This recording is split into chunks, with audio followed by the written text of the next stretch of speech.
Good morning. ഇന്ന് ഞായറാഴ്ചയായിട്ട് ഒരു സന്തോഷ വാർത്തയുണ്ട്. ഞാൻ ഇത് കാണുന്നത് ഇപ്പോഴാണ് കേട്ടോ. എന്താണെന്ന് മനസ്സിലായോ? ഞങ്ങളുടെ ഞാവൽ ഇതേ പൂത്ത് കാച്ച് പഴമെല്ലാം പഴുത്ത് വാവലും കിളിയൊക്കെ കൊണ്ടുപോയി തോന്നുന്നു. കുറേയൊക്കെ കൊണ്ടുപോയിട്ടുണ്ട് കേട്ടോ. അവിടെ ഇവിടെയായിട്ട് കൊലയായിട്ട് ഉണ്ടായിട്ടുണ്ട്. എൻ്റെ മമ്മിക്ക് ഒരു സന്തോഷം. ഞാനിതിപ്പോൾ പുറത്ത് നിന്ന് എടുക്കണേ. ഞങ്ങളുടെ 3 സെൻറ്റ് സ്ഥലത്ത് അങ്ങനെ ഇപ്പം ഞാവലും ഉണ്ടായി. ഇതെല്ലാം എൻ്റെ മമ്മിയുടെ ഒരു ശ്രമഫലമായിട്ടാണ് കേട്ടോ. ഞാൻ പറയാറില്ല, ഇത്രയും 75-ാം വയസ്സിൽ എൻ്റെ തെയ്യാമ്മ നട്ട് വളർത്തിയതാണ്. എല്ലാവരും വഴക്ക് പറയുമായിരുന്നു കേട്ടോ മമ്മീനെ. ഞാവലൊന്നും അല്ല ഇത്, വേറെ ഏതോ ചെടിയാണെന്നൊക്കെ പറഞ്ഞ് ഞങ്ങളുടെ എന്താ പറയണേ, ഇവിടെ വന്ന കസിൻസും എല്ലാവരും കളിയാക്കുമായിരുന്നു.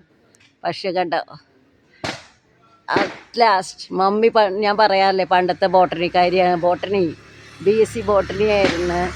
ശ്രീശങ്കരെ പഠിച്ചതാണെന്നത് 72-ലൊക്കെ പഠിച്ചതാണ്. 72-ലല്ല കേട്ടോ, 71-ലോ 70-ലൊക്കെ ശ്രീശങ്കര കോളേജിൽ കാലടിയിൽ പഠിച്ച ആളാണ്. ബോട്ടണി എന്ന് പറഞ്ഞാൽ അത്ര ഇഷ്ടമാണ് ചെടികളോടുള്ള ആ ഒരു സ്നേഹം കൊണ്ട് തന്നെ കേട്ടോ ഇതൊക്കെ.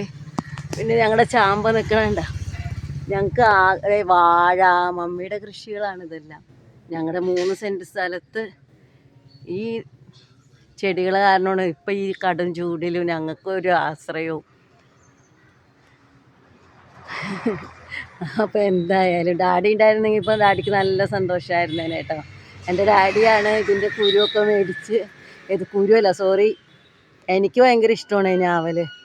അപ്പോൾ ഡാഡി പാവം റോട്ടിൽ കൂടെ ഇങ്ങനെ പോകില്ലേ ഈ പഴക്കച്ചവടക്കാർ, അവരുടെ കയ്യിൽ നിന്ന് മേടിക്കണം. എപ്പോഴും ഞാവൽ പഴം മേടിക്കും എനിക്ക് വേണ്ടിയിട്ട്.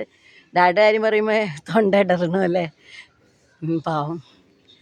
അങ്ങനെ ഡാഡി എനിക്ക് വേണ്ടി മേടിച്ച ഒരു ഞാവൽപ്പഴത്തിൻ്റെ കായ നട്ടുണ്ടായതാണ്.